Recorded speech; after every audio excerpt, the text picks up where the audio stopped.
आदर्श विद्या मंदिर की online class में आप सभी भैया बहनों का स्वागत है। आज हम कक्षा 8 विषय हिंदी का जो चौथा पाठ है दीवानों की हस्ती कविता, इस कविता का अध्ययन करेंगे। दीवानों की हस्ती इस कविता के लेखक हैं भगवती चरण वर्मा।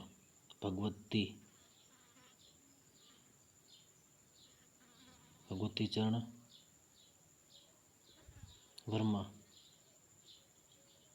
कौन लेखक है इसके? भगवती चरण वर्मा। इस कविता का हम आज अध्ययन करेंगे। तो फिर हम दीवानों की क्या हस्ती है, आज यहाँ कल वहाँ चले, मस्ती का आलम साथ चला, हम धूल उड़ाते जहाँ चले, आए बनकर विलास अभी, आंसू बनकर बह चले अभी, सब कहते ही रह गए अरे, तुम कैसे आए कहाँ चले, किस ओर चले यह मत पूछो, चलना है बस इसलिए चले, जग से उसका कुछ लिए चले, जग को अपना कुछ दिए चले। आज हम इन 3 अंतरों को पढ़ेंगे और इसकी सप्रसंग व्याख्या समझेंगे। इस कविता का सारांश इस प्रकार है कि कवि इस कविता के माध्यम से क्या समझाना चाहता है। ये है भगवती चरण वर्मा जो कविता इन्होंने ये लिखी है। यह कविता सन 1947 से पूर्व की कविता लिखी गई है। कब की है? सन 1947 से पूर्व कविता लगभग लिखी गई है। और उस समय जो हमारा देश आज़ाद हो रहा था, उस देश को आज़ादी दिलवाने में जिन वीरों की भूमिका रही थी, उन भूमिका को भी इन्होंने इस कविता के अंदर संजोया है। तो ये कविता में कवि कहना चाहता है, सारांश इस प्रकार है। इस कविता में कवि ने अपने प्रेम में हृदय को दर्शाया है। वो अपने जीवन को अपने ढंग से जीते हैं। वह चारों ओर प्रेम बांटने का संदेश देते हैं। वे खुशियों का संचार करते हैं और जीवन में असफल हो जाने पर भी किसी को दोष न देने का संदेश देते हैं और स्वयं भी असफल होने पर किसी अन्य को दोषी नहीं मानते हैं। यह इस कविता का समरी है, यानी सारांश। अब इस कविता की हम सप्रसंग व्याख्या एक एक की समझेंगे। तो कविता का भावार्थ इस प्रकार है।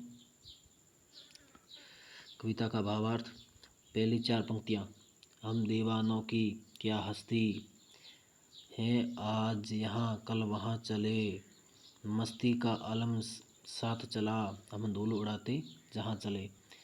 इन पंक्तियों का भावार्थ इस प्रकार है।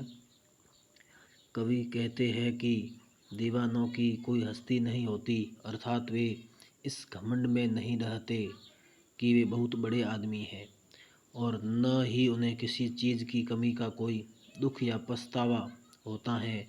हम आज यहाँ दिखते हैं तो कल कहीं और चले जाते हैं। कवि खुद भी एक दीवाने हैं और बस अपनी मस्ती में मस्त रहते हैं। वे कहते हैं कि हमारी अपनी अलग ही दुनिया है।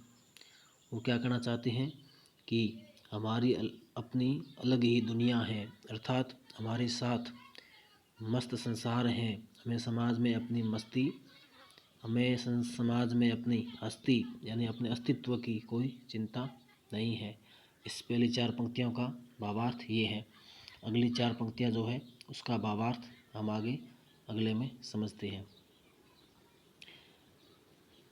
आए बनकर उल्लास अभी, आंसू बनकर बह चले अभी, सब कहते ही रह गए अरे, तुम कैसे आए कहाँ चले।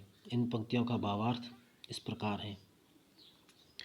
इन पंक्तियों में कवि कहते हैं कि दीवाने मस्त मौला लोग जहाँ भी जाते हैं, कैसे? दीवाने मस्त मौला लोग जहाँ भी जाते हैं वहाँ का माहौल खुशियों से भर जाता है। फिर जब वे उस जगह से जाने लगते हैं तो सब लोग उनके जाने के कारण उनके विरह का सोचकर दुखी हो जाते हैं और आंसू बहाने लगते हैं। लोगों को उनके जाने का पता तक नहीं चलता। वो तो मन में ही अफसोस करते रह जाते हैं कि उन्हें मालूम ही नहीं हुआ कि वे कब आए और कब चले गए। कहने का भाव यही है कि लोग उनसे प्रार्थना करते हैं कि वे टिक जाएं, परंतु एक जगह टिक कर रहना उनका स्वभाव नहीं है, उन्हें घूमते रहना पसंद है। तो ये दूसरे 4 पंक्तियों की व्याख्या भावार्थ।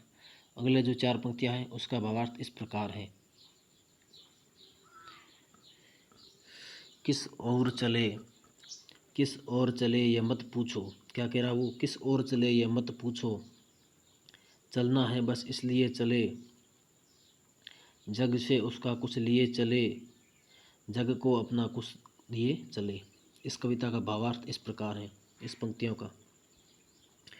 कवि कहते हैं कि हमसे यह मत पूछो कि हम कहाँ जा रहे हैं, हम तो बस चलते रहना है, इसीलिए हम चले जा रहे हैं। इस संसार से बहुत कुछ लेकर जा रहे हैं। वो क्या कह रहा है? इस संसार से बहुत कुछ लेकर जा रहे हैं और इस संसार को बहुत सुंदर, बहुत कुछ देकर जा रहे हैं।